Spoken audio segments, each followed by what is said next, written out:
Well, it's been a minute, but I'm back. Just how time travels and I'm here now, but life happens. I still got this show going on and in respect of the Big Old Belt podcast and Big Old Belt Media. This is your host, Silly Sellis, on my Straight Facts with Sellis. So got a couple of things I want to talk about, especially with the playoff, the BCS playoff, or what you would say the college football playoff now, is now up and running, and that's going to be happening on New Year's Eve. But what if I would have told you it's very about to be very similar to March Madness? Let's check it out. Here we go. You are now listening to Straight Facts, only on Big Gold Belt Media with your host, Sellis.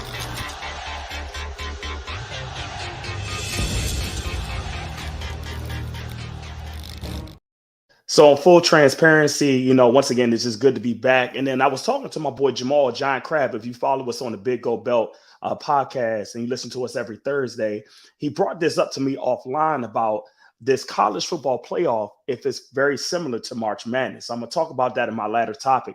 But if you're here with me, definitely chat, comment with me. Definitely want to show you how we here, trying to wrap up the sports. I got my TVs going on in this new office I got here. Got my wrestling going on one TV live, and I got my Orlando, or not my Orlando Magic. I'm a Phoenix Suns fan right here. I got the Orlando Magic and Toronto Raptors on. So if you see me get distracted by the two TVs as I'm talking live sports with you, just go ahead and chat with me one time. We got a couple of topics I want to talk, but once again, you know how I like to do my shows, about 15 to 20 minutes, about two topics, just to make sure you understand that we give you some quick methods about what's going on in the world of sports. We're doing this live today, live on YouTube, live on Twitch. Once again, all representing Big Gold Belt Media. But I'm your host, Silly Sellis, and let's go ahead and get started for today. Now, part of my journey, because with my job, it gets me so caught up about things that I need to do. And sometimes I just don't have time to record as much as I want to. But definitely when I get ample opportunities, I'm going to get back to routine now, because now we're coming up in the winter meetings for baseball. Hockey's gearing up to get in their heat of the season. Basketball's gearing up. And your Christmas Day is coming up. Anybody that celebrate any type of holidays for this upcoming month, just want to wish everybody an upcoming happy holidays and hope you get a chance to celebrate that with your family in the best way as possible. And I know COVID and illnesses and RSV is still going on. I hope you're taking care of yourself with your family as well. But one of the things that I was really good during this month is I've been doing a lot of traveling. Before I talk about what type of traveling I've done, I want to put in my first topic. And thought I had it. Let me rewrite it. That's the thing about live shows. Now I gotta make sure I can spell check. Let's play it. What are your best stadium experiences? So this is what I've been doing for the past couple of weeks, and I'm about to do it now. Just came back from California, went to see my 49ers play in Santa Clara at Levi's Stadium. Next week, I got an opportunity to go to Atlanta, Georgia, where I'm going to see the Celebration Bowl. We got Jackson State going to play North Carolina Central in the Celebration Bowl. So good opportunities where I get to see Deion Sanders coach his last game under HBCU realm as a head coach, as well as I got to see Deion Sanders' former football team, my 49ers, the last time the 49ers won the Super Bowl, the 94-95 season, when Deion Sanders was their lockdown corner for only that one season, but brought him a bowl. I definitely want to talk about some best stadium experiences that I've been a part of and talk about my experience that I did in Santa Clara. Shout out to one of my good friends who I consider my brother. I went out with him, got it, a great hookup with some season tickets where one of our family members, or kind of our family member, somebody we work with, her sister lives out there and has some season tickets with the 49ers, got a chance to get an opportunity to go to one of those games when they played the Miami Dolphins, won by the 49ers by a score of 33-17. Once again, it was a fantastic game. And that was a great stadium that I've been to. Before then, for different venues, not just sports, of course, been to FedEx Field, M&T Bank Stadium, Bank of America Stadium in Charlotte. Also been to Jerry's World in Arlington, Texas, the Superdome, the Superdome that I got a chance to go to in LA. Louisiana. Those of you know the Superdome joke from WrestleMania when Hulk Hogan said that when he was in Louisiana. When we talk about the Silver Dome, but I got a chance to go to Louisiana. But I got to tell you, the best experience that I've had as a fan at a sporting event was in Santa Clara. If you ever been to the 49ers stadium, it's like a bowl, but it's like a bowl with some crevice in it. And what I mean is you have a standing room only in the corner, and on the end zone, not the end zones, where the visiting and home teams have their sidelines, behind that area is a standing room only where you're literally on the field. So if you want to, and if you have those designated tickets in those sections, you really can stand right behind the players. Now, it is about a 20-foot gap between where you are and where the players are, but it's a nice gap where you get a chance to really experience on the field action right there, right then and there with the players on the field. And just like you're really connected with it.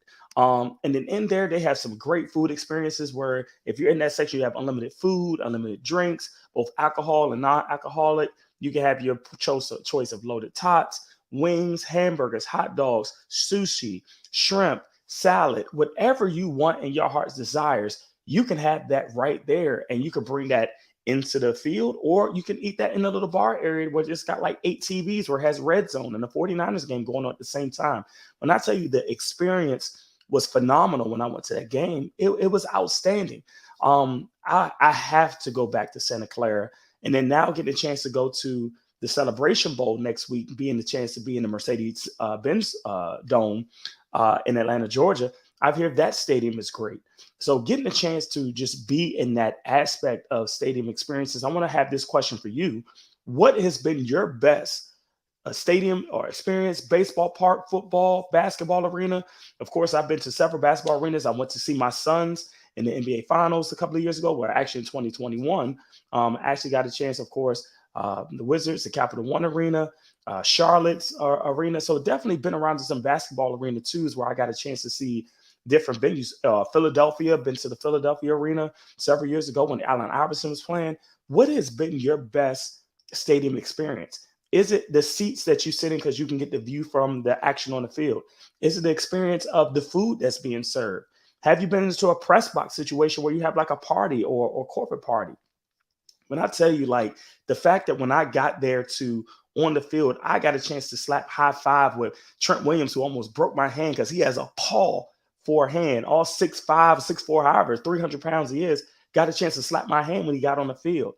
Those of you follow my personal social media pages got a chance to see some of that action where I got a chance to record the players coming out the tunnel for warm-ups, slapping hands and being on the field experience. Also got a chance to take some pictures right on the field, being on the 50-yard line.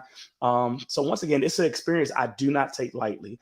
It's an experience I'm very appreciative. But just the fact that I got a chance to get out there on that field, you know, with my favorite team, just being in that moment, was that good for me because my favorite team? Probably so. But would have been my experience if I wasn't my favorite team? I would have loved that stadium. So definitely, what has been your best stadium experiences throughout your career, March Madness, Super Bowl? You know, what has been that best experience for you? Definitely want to tag that into you. Feel free to follow us on Big Gold Belt group or Big Gold Belt on Twitter. You see all our pages and everything, Big Gold Belt Media. Follow all our stuff on SoundCloud, so you can definitely get a chance to follow us and just react to us. Say what's been your favorite stadium experience that you've had so far within any sporting event. Now, here is the bread and butter of what we're going to talk about today. What would a March Madness tournament look like in college football? Now, we all know what's going on right now. On December 31st, we have our college football playoff, where we have the number 1 seed Georgia Bulldogs is going to play number 4 Ohio State, and the number 2 Michigan Wolverines is going to play TCU for the college football playoff on December 31st. And then the championship game that's going to be on January 8th, which is a Monday night, which is going to be the winner of those 2 teams that play on New Year's Eve. And I think the college football playoff has been a great addition since they started a couple of years ago, or several years ago now, which there used to be the BCS rankings that the BCS tournament, or not tournament, the committee used to pick the top 2 teams to see who will move on to the championship game. Now, this playoff atmosphere get a chance to get those top 4 teams to go in, but this year you really felt it where Alabama was not in the top 4. They were actually number 5, and Tennessee were number 6. And the expansion that's upcoming for the playoff, college football playoff, is going to expand where it's going to be more teams to give that opportunity for that. So me and my boy Jamal, the Giant Crab, who's once again on our Big Gold Belt group, got a chance to talk to me about it offline, just in case he may pop in today. He may. But he definitely wanted to talk about what would be a great topic is what if it was like a March Madness experience where it came to the college football playoff. Now, for those of you that watched the live telecast on last Sunday on ESPN, got a chance to see an aspect of that. It was one school in particular, TCU, waiting to see where they're going to go in the big dance in order to be in this college football playoff. And when you saw they got announced as number 3, you saw everybody jump up, clap like it was March Madness and things of that nature for that. And brings an interesting question. First of all, do you think it's good to expand the college football playoff to more teams? Should it be 6 teams? Should it be 12? Should it be 16? What should it be? Now, March Madness is like a one and done situation, but it does not take the strenuous stress like football, which is only one game a week. You could play a couple of games during the weekend, and then you're already in the Sweet 16 for March Madness. It goes fast. So you get through 64 teams, or 68 now, get through 64 teams in about a month. You got to get through 12 to 16 teams in football in a month. Is it too long? Does it need to be short? Even the NFL playoffs, you have your wild card, divisional, conference championship, Super Bowl. That's 4 weeks. And are you expecting the same thing from college football? And how many players are going to want to do that when they know their draft stock is on the line? So just a couple of questions. So first, do you think expanding the tournament is something that's really good?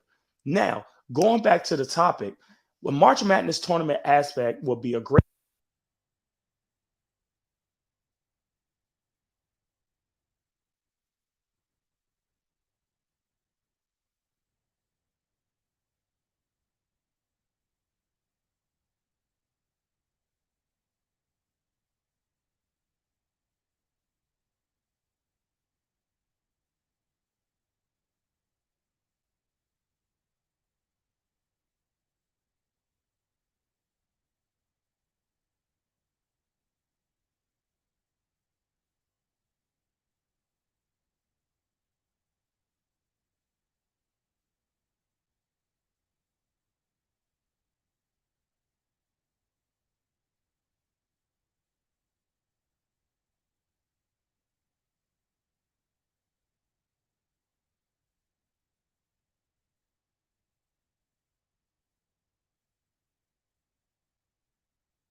Sir, I cannot hear you right now, and I have no idea why.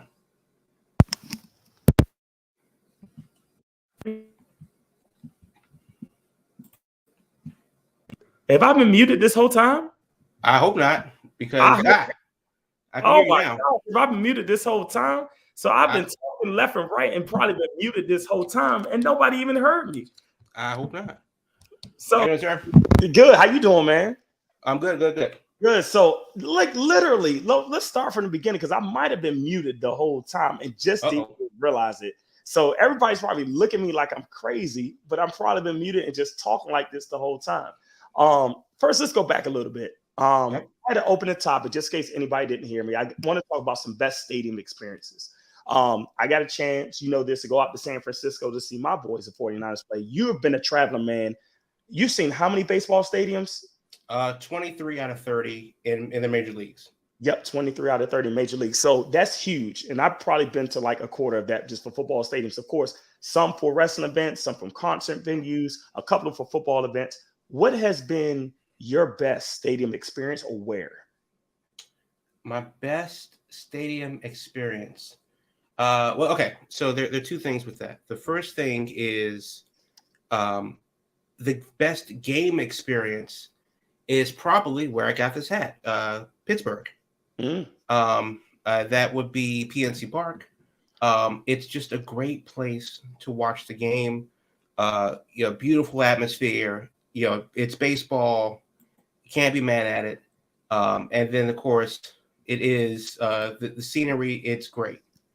However, the best experience would probably be a teddy bear toss game for hockey.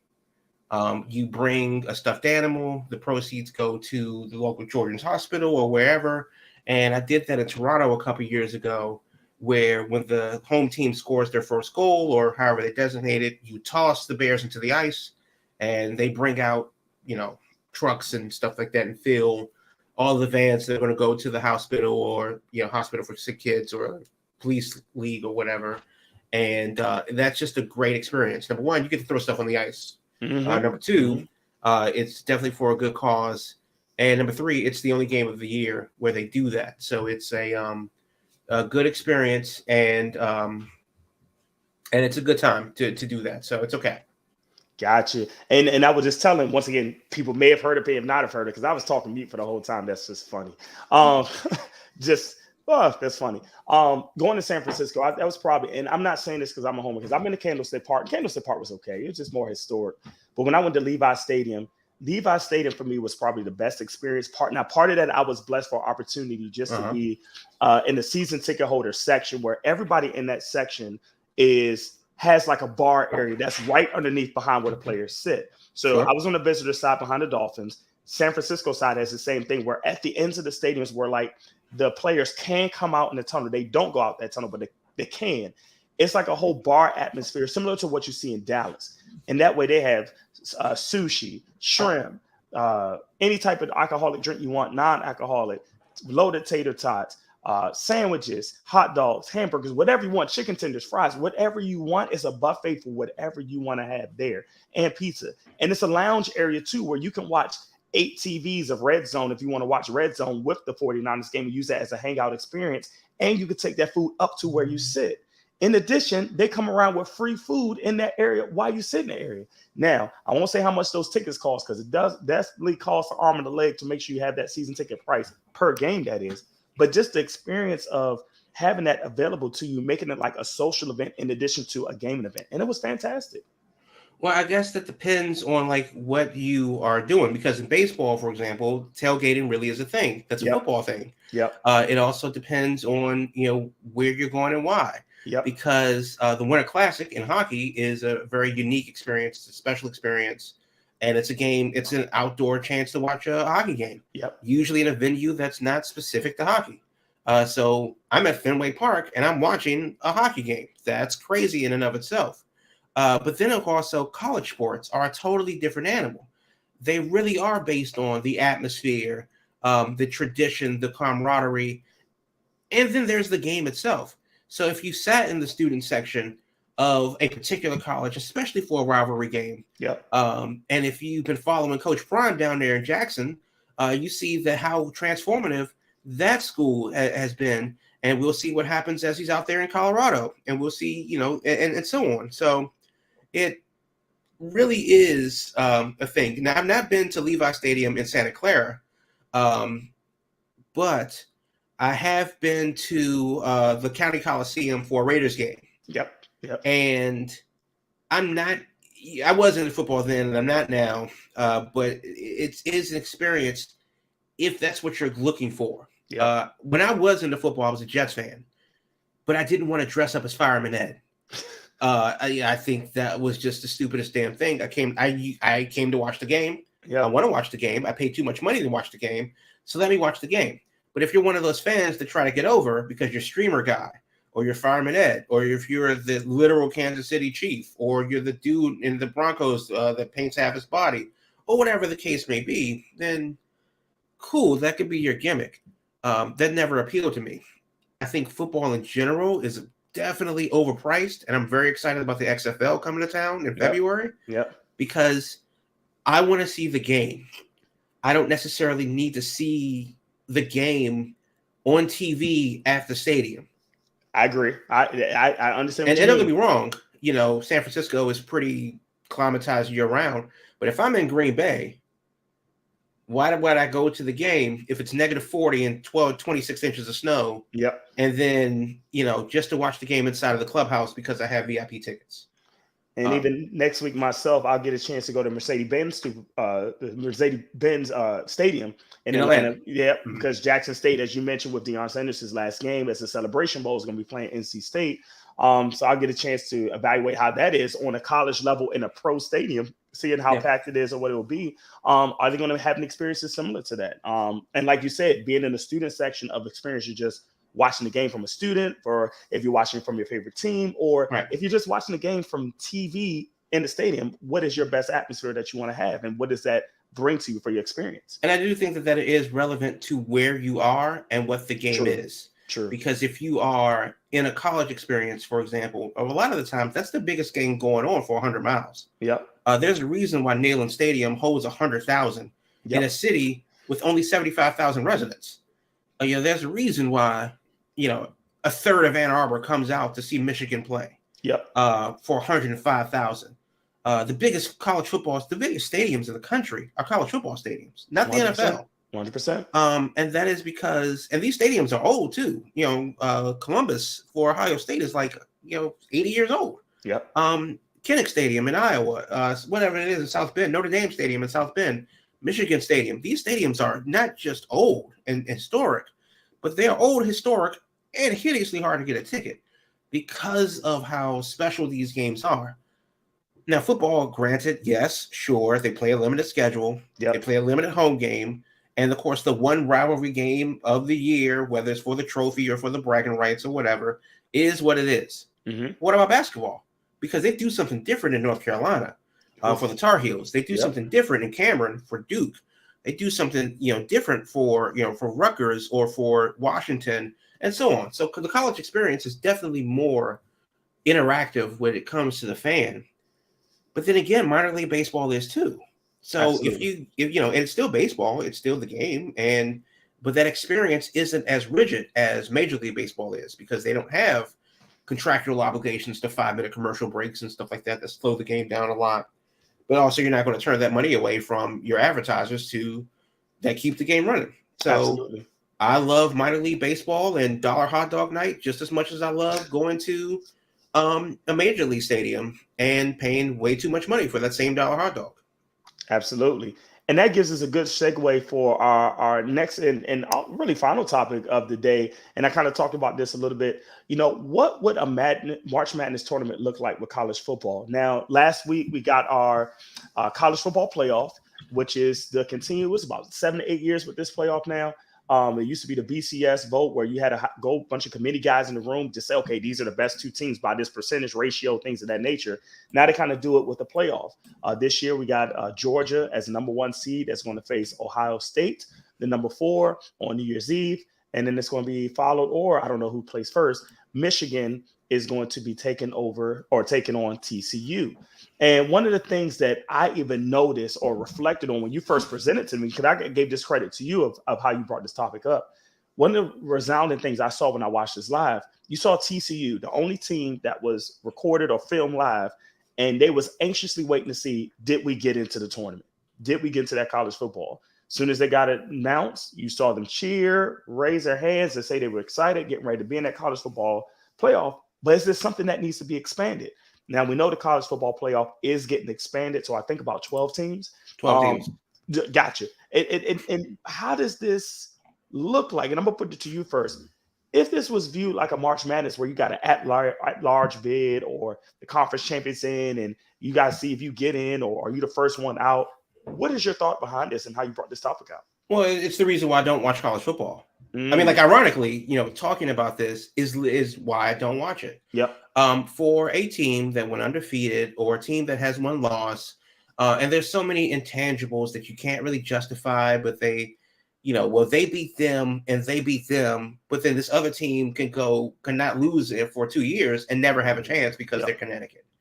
I think that March Madness in particular, granted, it's a larger tournament, 60-something teams, a lot more teams involved, but it has the opportunity for the improbable Cinderella runs. There are no Cinderella stories in college football. Yep. In the postseason.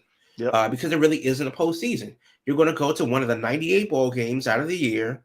Actually, and this is true. So let's just, not even hyperbole. There are 42 bowl games, which means that there are 84 teams. And that does not include the national championship game.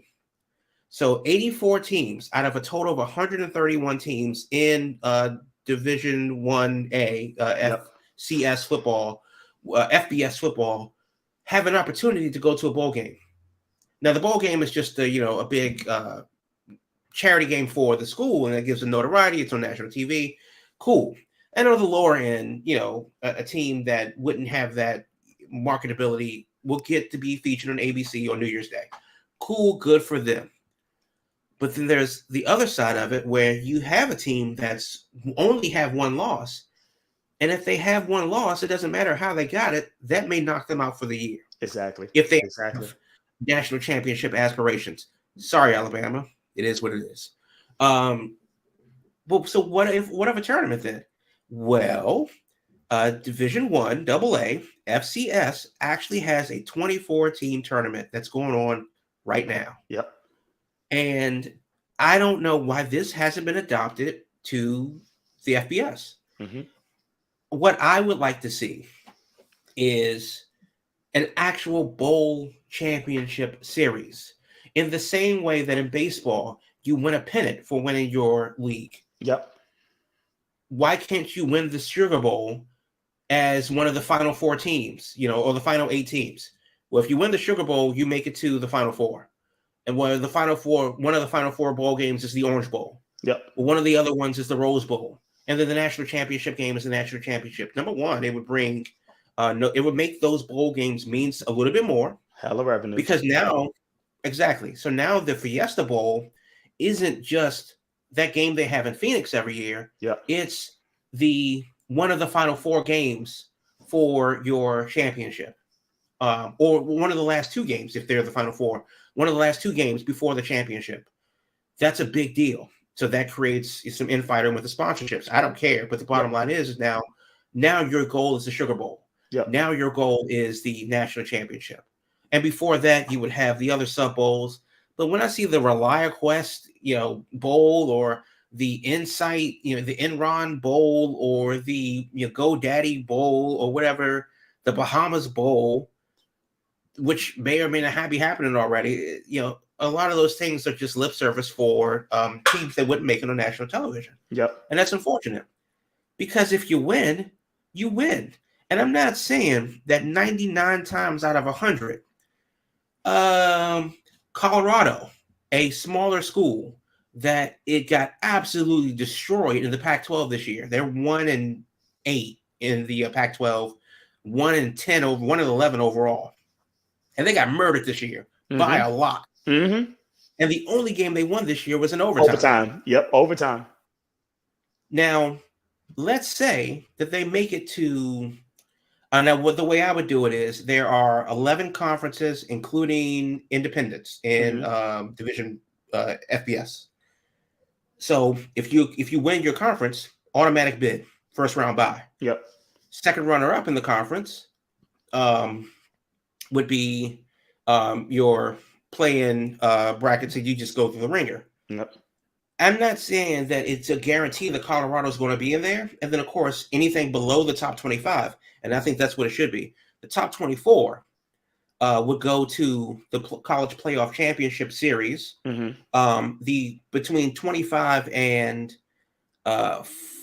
43 or whatever it is, how many teams there are in the actual bowl series. Yep. But 25 and 80 would just play in your traditional bowls. Cool. I mean, that's still a bunch of extra time, and you'll make it in. It would be the equivalent of the NIT. You make it either to the top bowl playoff or the secondary bowl playoff. Like the NIT is a thing. I don't see why that couldn't be a thing. And then you kill two birds with one stone. You take away the AP, you take away the college polls, and your top 25 is actually based on merit. Yep. Now, is it Alabama's fault that they scheduled themselves against, their non-SEC opponents would be, Delaware State, and they murdered them 100-3? Yep. Well, no. That shouldn't matter, because you're going to really prove if you're fraudulent or not is if it's a team goes up against somebody that they shouldn't be and wins. And that's what happens every March. VCU had a run. North Dakota State had a run. Creighton had a run. DePaul had a run, and so on and so forth. And that's what college football actually needs. I'm tired of seeing a Power 5 conference fight it out for the national championship every year. Or I'm tired of a school like Clemson who lost a game. So, they shouldn't be considered. Right. Well, no. Well, what about Dayton? What about Central Michigan? What about Bowling Green State? I know they won't win, but damn it, I want a chance. And because sports betting is so big this year, everywhere, don't you want to put a little bit down on Eastern Washington? Just a little bit? Just a taste. So, I mean, they're just the upside is much better than what they have going on, but they're going to move to 12. That 12 really should be 24. And if they want to keep the bowl system in play below the top 24, cool. But I really do think it should be a merit-based thing and not based on the alleged strength of schedule. And also, let me add to this too. So when you say that too, everybody loves that Cinderella story. And think about what happened with Boise State when they won, and Ian Johnson, I think, when they played Oklahoma. And Boise State is the perennial Cinderella school where everybody knows who they are, but nobody expects them to win. Exactly. And then what if the college football playoff was there during that time? They probably would have been a number 4 during that time. Could they have won the whole thing? Back then, I think whatever year that was, I can't remember, like 2009, 2008 or something like that. But that's what we want to see. But let me ask this question to Flip, because I actually said some of that, before you came on. So I'm glad you affirmed that for those that heard it. But let me ask this question. With NIL and some of our top tier players that's getting ready for a draft, and you have a 24-team tournament, right? How long would that take? And would those star players want to play throughout that whole duration of the risk of injury? Well, but then now that's not a question that can be asked right now, right? So now the question is, what is that? Who the leverage is now better between the player and the school? Do you want to hurt your draft chances by playing an extra 4 to 5 games to win a national title as a junior or a senior? Or do you want to just, sit yourself out and go to the NFL draft? That's on you, player. That's on you. But as far as the school goes, the endowers and the alumni association, the recruiting staff, we need you to play these extra 4 or 5 games. Yeah, you may pad your stats. Yeah, sure. You're definitely going to break a record because nobody's playing 17 games in a college football season before. Right. But, what does that mean for the Heisman race? Do you, as a player, do you sit out? Because, hey, you did it. You did it all, and you don't need to do anything else. Do you really want a national championship? Because now that you have a chance. But then, of course, the upside is now that we have so many mid-major schools, and really not even mid-majors, because a Big 12 team is going to go, a Big Ten team is going to go, and 2 SEC teams is going to go. But now we have the Pac-12 making noise. Yep. Now somebody from the MAC conference may sneak in, and now and so on. If Deion Sanders can come into Colorado, and no matter what he's going to do next season, over the next few seasons, the fact that Colorado is a thing in the minds of people does something for their recruiting. It does. It really does. And that's what college football is all about. It's about recruiting. But now, assuming that Deion Sanders stuff aside, now you say like, hey, we were on the bubble of a playoff berth last year. Mm-hmm. We need you to get us over that hump so that we can be in the playoff conversation this year. All we need is a chance. Yep. And for those mid-major schools, making the March Madness tournament is just as in being there is the first step to winning. Absolutely. Can't win if you don't play. Absolutely. And then once you get there, then you get a chance to build and build and build. And now we're seeing teams like Gonzaga come through and make a name for themselves. Now we're seeing Butler in Indianapolis come through and be in that conversation. And that's that is what it is. Tennessee is a decent team. Mm-hmm. Obviously, they don't have a man on their field anymore, and they're far removed from that. But are they a playoff team? Yeah, they could be. Yep. So, I really think it's just a lot more upside than just Alabama versus Georgia every year. Every year. And one of the things I said even too, before you got on, if we do this, which I totally agree with you, I like this 24-team setup, but one thing you have to do is get rid of these partial divisions within some of these power conferences because, and I made a comparison, I had to stop myself. Yes, Michigan, Ohio State has to play each other every year. That's just a given fact. One of the biggest rivalries that they have out there. Sure. But Michigan does not need to play Penn State every year. They do not need to play some of those same tier teams they have on their side division, because when you think about the Michigan, Ohio State, the Penn State, Michigan State, all of them play each other, Maryland, all of them play each other all the time on that side of the division. Purdue, here's the thing though. Well, go ahead. Since we're going to add 5 more games to the schedule per the playoffs, and an additional game or 2 per the lower bowl playoff bracket, whatever that looks like, I would cancel out of conference games and just have a 10-game in-conference schedule. So that way you give yourself one more conference game so that you can see more of the conference as a whole. Absolutely. And some of the conferences are divided differently. Some of them are names, some of them are East and West, some of them are North and South, and so on. So I'll leave that up to the conference. The only thing I want is 2 representatives. Send me your champion and send me the runner-up. Now, should Michigan have faced Purdue? Well, yeah, because that's how their conference is set up. Yeah. Sucks to be Purdue. Like it or not. And unfortunately, Purdue would have been in the playoffs and not Ohio State. Very true. So very true. Oops. Just based off division records, right? Based on division records. No, actually, it's not based on division records. It's based on the fact that these are your top 2 in the conference. They fought for the conference championships. Ohio State did not. Shouldn't have lost that game to Michigan. Now that game means so much more to Ohio State because not only does it cost them the conference, it costs them the playoffs. So I just like the idea of the fact that, we're getting more football. I like the idea of it creates some real issues for perennial NFL lottery picks and stuff like that. Mortgaging their future versus the next step. But also, it's really more about not the ones that you're going to know, because there's 7 rounds of football, 30 teams, that's 200 players, right? Okay, cool. You have 200 players, but there are 130 teams. So not everybody, maybe 10%, are going to get drafted on a given year. Very good point. But what about everybody else, the other 90% that will never make it to the NFL, that will never make it to the XFL or Canada? They're just going to take their degree and become a plumber, or whatever they decide to do. Good for them. I would hope that those guys would be able to take that extra time, that extra extension of the season, and try to make the most of it and win that thing. And who knows, that playoff moment, and that's what people remember, especially as attention spans get shorter. It went from highlight films to the memes. And now that YouTube Shorts are a thing, it's going to get shorter than that. Yep.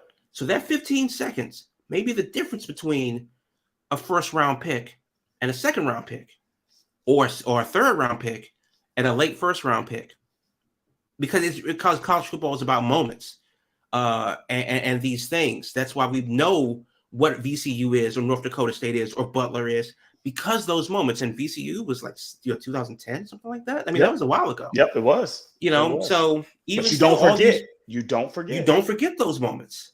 So, creating those moments in a playoff scenario, win or go home, it's really what the sport needs. And also it creates a sense of clarity, and you take it away from the selection committee, which is, dubious at best. Mm-hmm.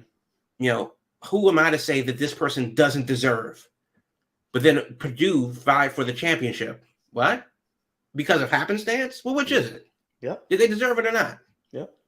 Because no matter what Ohio State did, Purdue was in it. Oops. So, I think I really, really hope that if that 12 becomes 24, it just would be a lot more stakes involved, which means more money, which means a better opportunities for smaller schools to make more money. Everybody wins. And that's a good point too. And once again, take it to all the fans that's watching right now or that may be listening later. What do you think? Do you think expanding this to like a March Madness type atmosphere on the product of the field and the quality that you get to see your Cinderella story get a chance to be out there? How does that work for you? Do you think that would be great to see? Is that something you think the NCAA should push? Because think about so much talent out here that even Jamal mentioned, like, it's so much talent out here. Not everybody will make it to the NFL, but this is the last chance aspect that you could see, your dream of going to the highest level of competition that you can and just having that opportunity. Like Jamal said, it's Purdue's having this opportunity. What would have been if they wouldn't have played Michigan and put themselves in this tournament and may have got an upset and moved on to the next round? Could we be seeing them playing them this weekend instead of watching the Heisman Trophy presentation? It just never know. Just never know. But once again, a couple of things to wrap up. I know we're about to end up college football season very quickly. NFL season going through the last round or last quarter of the season, about 4 more weeks left before those playoffs start. NBA, NHL is kicking into their high gear. Of course, NBA is going to be rocking out for Christmas game. And what about this Christmas Day atmosphere? You got so many NFL games on Christmas Eve. You got your 5 games on Christmas Day, I think with 2 NFL games on Christmas Day. Winter meetings are taking on for baseball right now. Any feedback from winter meetings? I'm excited about Josh Bell from my Guardians. Anything you want to say about your Mets or about winter meetings? So I'll make this quick because you did give the big wrap up. I will say that re-signing Aaron Judge, the Yankees did what the Nationals tried to do with Juan Soto. Yep. They said, hey, you can be the king if you give us your career. Obviously, Soto's playing in San Diego, and Aaron Judge will probably end his career in the Bronx. I don't think there's much more than Judge can do other than win championships. He's already set a record. He's, the guy in New York, and he's getting $40 million a year. Cool. Not even mad at that. That's what they paid for, and they deserve it. No trade calls, all of it. Good for him. As far as the Mets goes, we have Scherzer and Verlander. Cool. I really don't think that that they're going to give us 40 wins. But I just want them to be healthy. That was kind of the biggest thing about the Mets season. They were healthy until they weren't, and they just ran out of gas in late September, and that's unfortunate. It's a long season. As far as other things, DeGrom in Arlington. Yeah, I don't mind it.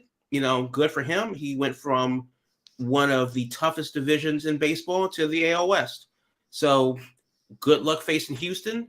More Seattle's than a few not times to a sleep year. on either. Seattle Good came on. luck facing Seattle and Shohei more than a few times a year. And Oakland's going to steal some wins from them too. Yep. So is DeGrom the difference maker between playoffs? No, because Texas was in the bottom of the cellar fighting Oakland for the bottom.